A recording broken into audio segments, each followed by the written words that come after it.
Hey, welcome everyone, it's Meredith. I'm here with our daily reading for Wednesday, the 21st of November, 2018. We're using Sawyer's Path Tarot today. And this seems to be the new theme. We've got two cards off the bottom of the deck. They just seem to keep popping out for me. Our first one, oh sweet, we have the Two of Cups. You know I love this card. All right, this Two of Cups is so detailed. One cup has a lion with wings, the other cup has the caduceus, so there's a healing energy here. The ocean looks a little bit tumultuous, but the two cups are sort of buffeted from all that confusion. And there's a little bit of eclipse energy here too. So anyway, our Two of Cups, you know it's about beloved relationship. It's about partnership in work, career, how you are of service. Could be a business deal. But I feel that there's healing energy here. There's courage. There's freedom. And there's a bit of collaboration going on in this card. Let's see what its partner is running through the theme of the day. Yeah, my least favorite tarot card, Seven of Cups.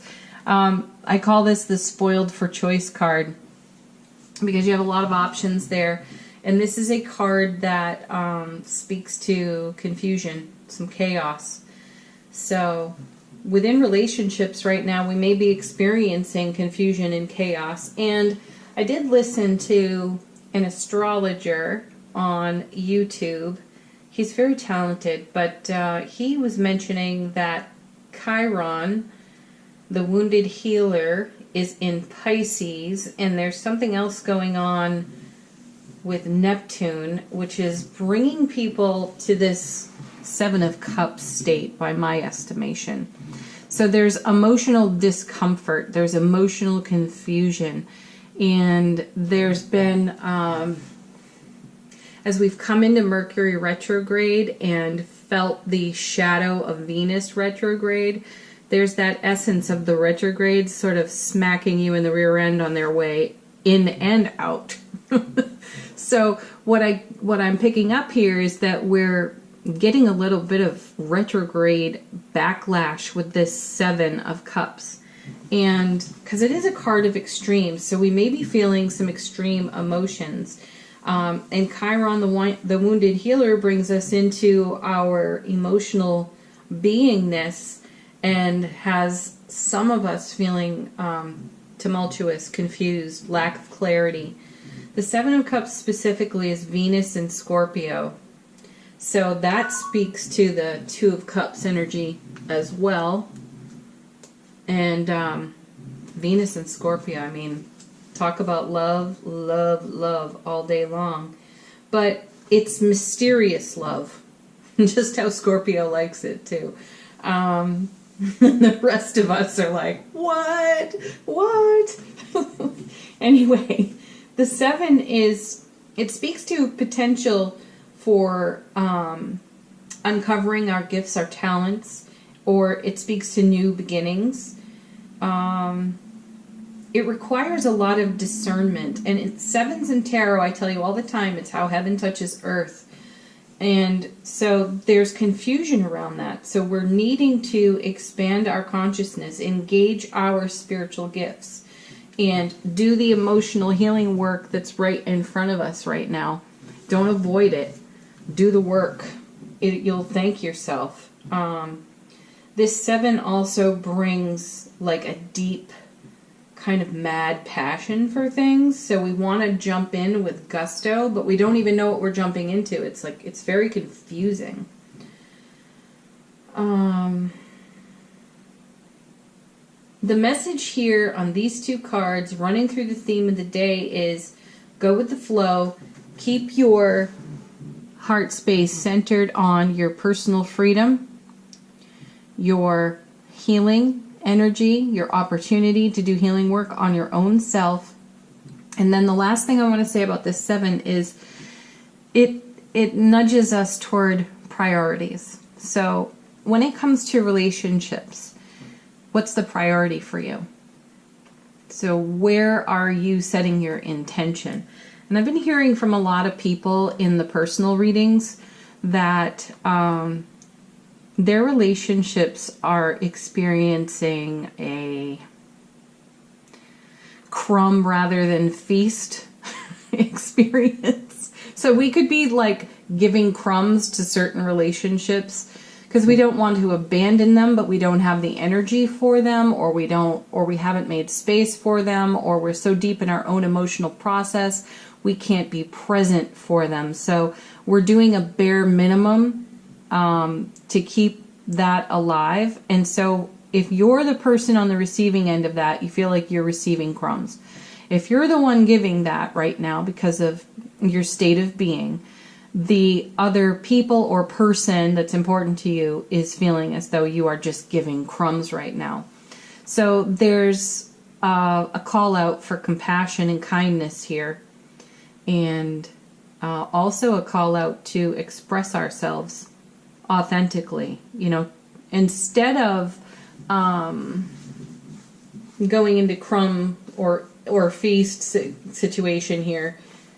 Excuse me. Let me rephrase that. And instead of dishing out crumbs to people, just be honest and tell them how you're feeling. That will be very healing. If they can't honor where you're at, or if you're on the receiving end of it and you're expressing, this is how I feel, and that person is unable to respond to that, you have to honor where they are at. You have to honor where you are at. And the authenticity in the sharing of those emotions will actually build a stronger bond here, and you'll find that to be very healing. So, that's a load for the two cards on the bottom of the deck, and we have not even turned over the main part of the reading yet. So let's do that and see what this is all about. First card, the Star. Okay, well, we're keeping the faith. We have a nod still to the Strength card in the major arcana here. And we have it on the 2 as well with this Lion. So this is a keep the faith card, and listen to your inner guidance. You want clarity off this 7, you're going to need to listen to your inner guidance system. Commune with the universe. Commune with your intuitive aspects, whether you're clairvoyant, clairaudient, so on, clairsentient, you know. Whatever your empathic strength is, go there. And then the Star is a card for me about, it's a bit of like the Phoenix. That may not be a Phoenix there, but I'm calling it one. It's rising up out of the ashes. The Star card follows the Tower in the major arcana. And the Tower, as you all know, is when the tower comes down and everything falls to rubble. It's universal will, removing something from our path that is a blessing in disguise, though it feels like a terrible loss, which could create a sea of confusion here. Now, the Star, here she is naked by the river, and I see the river as the river of life. It's our participation in the co-creation of exactly what we intend, our dream, our goal, our intention. And she shows up nude there because she's now unafraid. She's walked away from the fallen tower, not even with the clothes on her back, but she doesn't care. She's happy to be alive, and she's happy to start recreating. So here we come again back to the 7 and saying to ourselves, we need to prioritize. If we feel like we're standing amidst the emotional rubble of our own lives, if we've been dishing out crumbs or we've been receiving what we deem to be crumbs from others, then we need to step up something within our own selves. We need to reassess our value. Had a great conversation with my dear friend Julie about valuing ourselves and how attractive that is and how beautiful that is and how inspiring that is. So this is the don't settle for less. If you've got nothing, you're starting with nothing, at least you're starting, but you're deciding also not to settle for less, because that's why the tower fell in the first place. So keep your eye on the feast, 2 of Cups. Prioritize your intentions, your goals, dreams, and desires, and get serious about it and start participating here. Rise up out of your own ashes. Know that you have the strength and you have the wit, wisdom, and intellect to engage your empathic gifts to guide you onward. Yeah, because you've got the Nine of Cups here. So she's about to fill these cups. This is wish fulfillment. This chick has lost it all, but she's come away from it with a strong connection to her personal relationship to her own self, her connection to all that is in the universe, and she understands that she is the bridge between heaven and earth, and that's where the universe makes the miracle that fills the cups, that fulfills our wishes, dreams, and intentions. So I also like that we have 2, 7, and 9. This is progress forward. We're moving forward with actual grace, even if we don't feel it. It's there. And this, I had listened to this astrologer talk about how Chiron is in Pisces. Chiron is the wounded healer. Pisces is, you know, the intuitive, emotional. So there's been this tumultuous sea of emotions. This is how that gets settled out here. It eases up as the day moves on and as this week moves on. So getting into our priorities, staying committed to our intentions, brings about our Nine of Cups, which is wish fulfillment, a dream fulfilled, prayers answered. It's exactly what we want. So while it may be a bit emotionally stormy right now, it's going to settle out. Delightfully so. And look, with divine and cosmic gifts, we have an Ace of Wands here. You know, the aces are always new beginnings, and they transform the more challenging cards around them. But this is Aries, Leo, Sagittarius. It's all fire. And it's new beginnings, new ventures. So this will connect with the 2. So new beginnings in beloved relationships, new beginnings in creative projects, career, how you are of service, a fresh start here. And there's vitality in this card. It's more dreams coming true. And what's so lovely for me is to see a 9 next to an ace, because the 2 make 10, which is a cycle of completion. So just as I was saying, this is going to ease up as the day moves on and as the week moves on.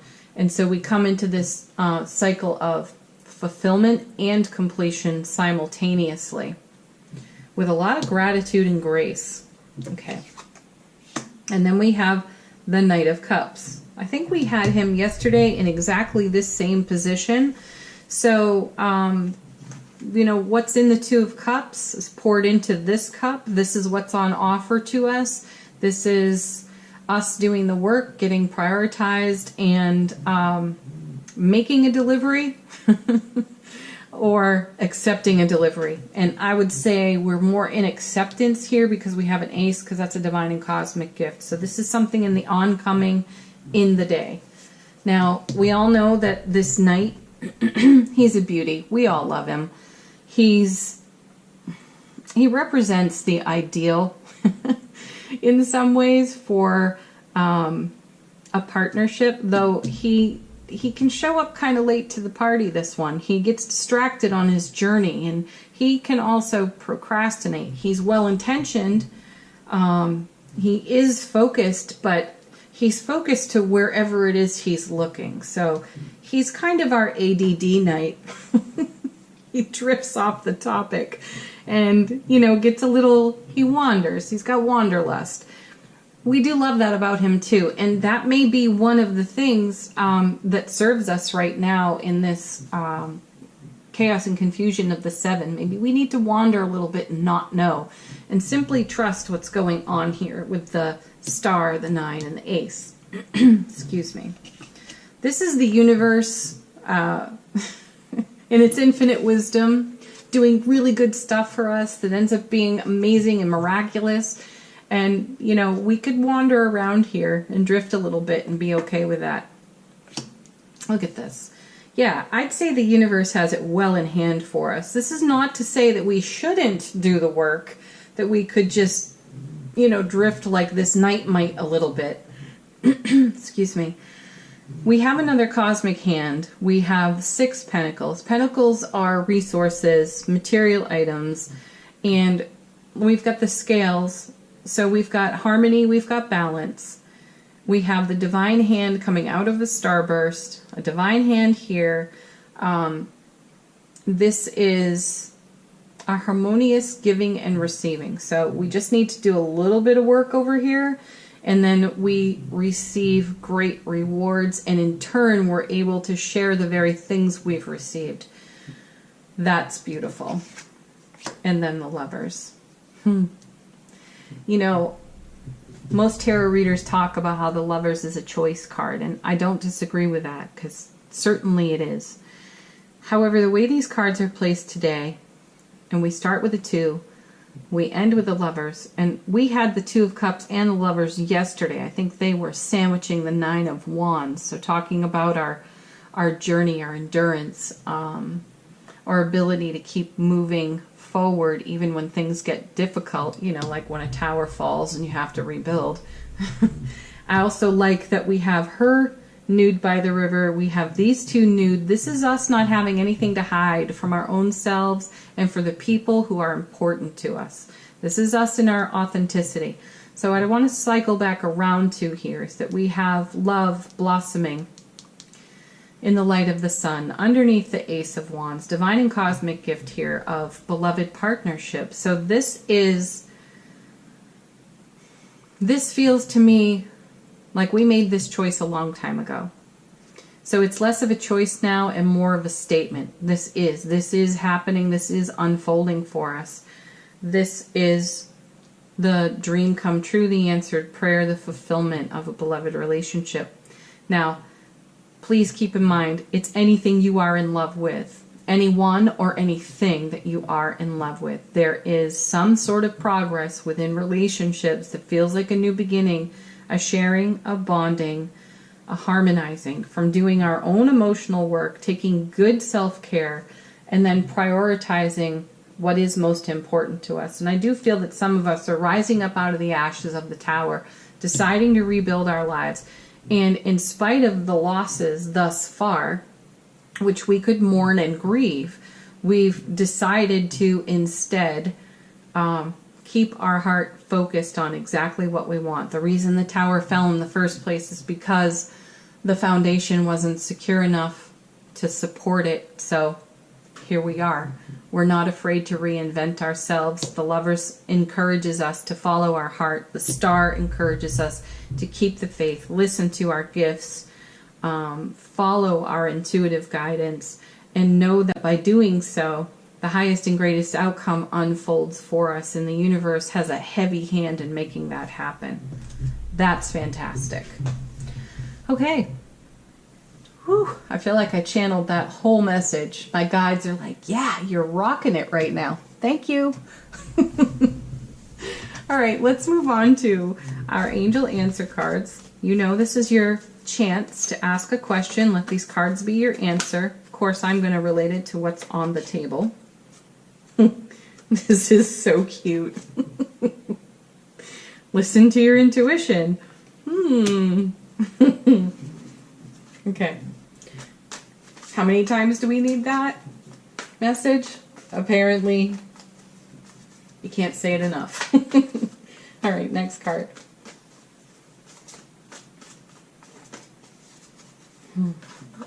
Here we go. Ask for help from others. Yeah, I'm going to put this with the 7 because sometimes it's good to connect with someone that you love and trust and allow them to be a good sounding board. You know, let them hear you out and let them give you some feedback. And, oh, here we go. Oh, no, sorry, that card just flipped over. Anyway, let them give you some feedback, and then you can make some decisions about your priorities here. Okay, last one. Oh, this is the one that sort of flipped over anyway. You're ready. Yeah, you are. I do feel like the choice was made a long time ago, and now you're in acceptance of it. And there's some element of sharing that, but you're kind of coming out of this emotional state that's in the astrology right now. So we have, like, as I said, Chiron, the wounded healer, in Pisces for a couple of days. I don't know how long it's been there, but It seems like it might have been there a while. Anyway, so there's some emotional work to be done here, and talk it out if you need to, prioritize, get some help if you need it, but listen to your intuition because you're ready to accept this. I love it. We've seen this, you know, since June. Actually, since I started this channel in June. This message has come in so many ways, and it's fascinating. I highly recommend you listen to some of the astrologers on YouTube. They've really got their thumb on the pulse of this and what's going on in the cosmos. And I am seeing a lot of connection to the tarot card readings and the astrology. So find one you like and listen to them. I like Gregory Scott, and I like the Pele Report with Kai Pacha. He is a trip, that guy, but he has such a wide open heart, and he's so enthusiastic, and you can tell he loves life. So I love his astrological reports. But I do find that they're in keeping with what's here. So if you need more information or would like more information, check out the astrologers. They've really got it nailed down right now. Okay, empowering question card.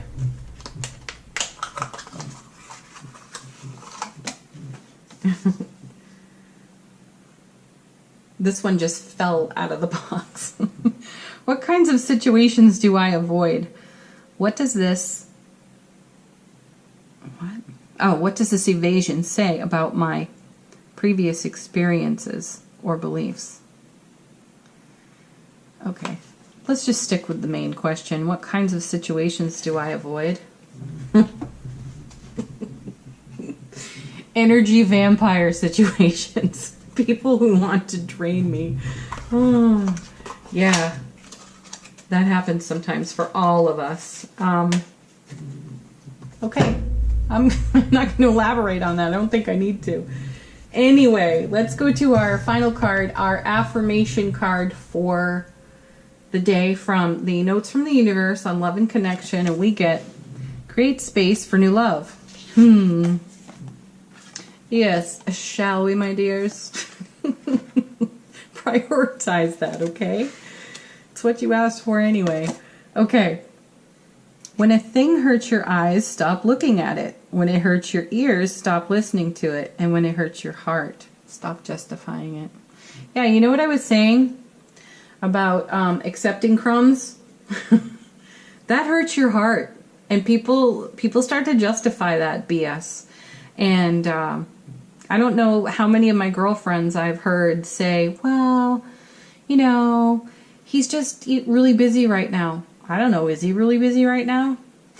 Is that your intuition?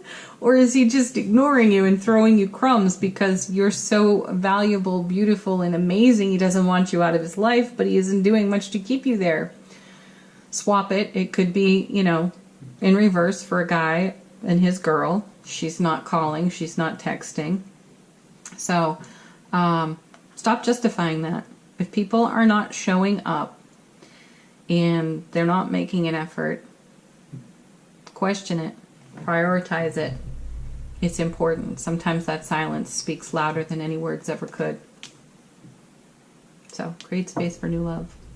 All right, folks, have a beautiful Wednesday. I'll be back soon with our message for Thursday. If you're in the States, that's Thanksgiving Day. Everybody's going to be celebrating that day. So we'll have a nice Thanksgiving daily card reading. All right. Bye for now, everyone.